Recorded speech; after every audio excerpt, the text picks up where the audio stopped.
Në mbyllje të mandatit të tij diplomatik në Tiranë, ambasadori italian Massimo Gajani ka dhënë porositë e tij për klasën politike shqiptare. Në një intervistë për gazetarin Carlo Bolino, diplomati Gajani është ndalur në zhvillimet politike në Shqipëri, ndërsa flet në mënyrë specifike për reformën në drejtësi, për të cilën shprehet se konsensusi absolut në këtë drejtim është faktor frenues, por ajo duhet bërë me çdo kusht. Konsensusi absolut është një faktor frenues, ndërkohë që duhet dialog dhe mirëkuptim.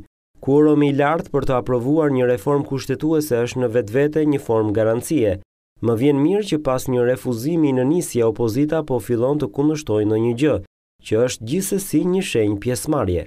Edhe hezitimin e investitorëve italianë në Shqipëri, ambasadori e lidh me funksionimin e dobët të drejtësisë. Problemi i parë është funksionimi i dobët i drejtësisë. Një sipërmarrës ka nevojë për qartësi dhe mbrojtje juridike dhe ka nevojë për rregulla të qëndrueshme, ndërsa disa akte të qeverisë janë shqetësuese, si për shembull rivendosja në diskutim e koncesioneve të firmosura nga qeveritë e mëparshme. Episode të tilla dekurajojnë. Në mbyllje të mandatit të tij 4 vjeçar, ambasadori Gajani flet për momentet e vështira të qëndrimit të tij në vendin tonë. Ajo më intensivja dhe më delikatja ndoshta ishte negociata për të bindur opozitën e atëhershme socialiste të aprovonte 3 ligjet e konsideruara si kusht nga Bashkimi Evropian për dhënien e statusit të vendit kandidat.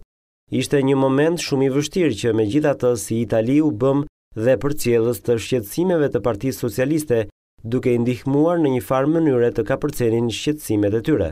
Rruga e Shqipërisë lidhet ngushtë me procesin e integrimit të saj drejt Bashkimit Evropian. Ambasadori italian është optimist për raportin e ardhshëm dhe këtë ai e lidh me progresin e vazhdueshëm që po bën Shqipëria.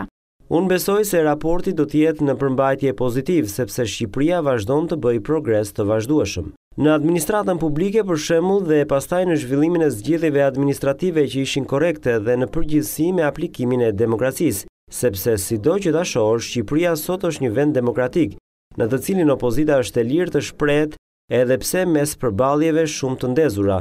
Mbetet akoma shumë për të bërë në sektorin e drejtësisë. Kjo është nyja e vërtet thelbësore. Megjithatë, Gajani nuk flet për një datë të antarësimit të Shqipërisë në Bashkimin Evropian. Një datë më duket e vështirë. Mund të them se nuk parashikoj një pranim të afërt, por jam po aq i sigurt se ky pranim do të ndodhë. E duke ju referuar zhvillimeve politike në Shqipëri gjatë 4 viteve, ambasadori Massimo Gajani ka patur rastin të bashkëpunojë me 2 kryeministra në Shqipëri, 2 vitet e para me Sali Berishën e 2 të fundit me Edi Ramën. Ja si e komenton ai bashkëpunimin me ta. Me Sali Berishën nga këndvështrimi institucional kemi patur marrëdhënie shumë intensive, ashtu si dhe me Edi Ramën. Duhet të pranohet se që të dy kanë patur gjithnjë vëmendje të madhe drejt Italisë dhe ndërmarrjeve italiane, duke dëgjuar maksimalisht. Me Edi Ramën ndoshta kam patur më shumë ngjasi kulturore dhe personale dhe më ka qelluar të bëj dhe më shumë gjëra bashkë me të.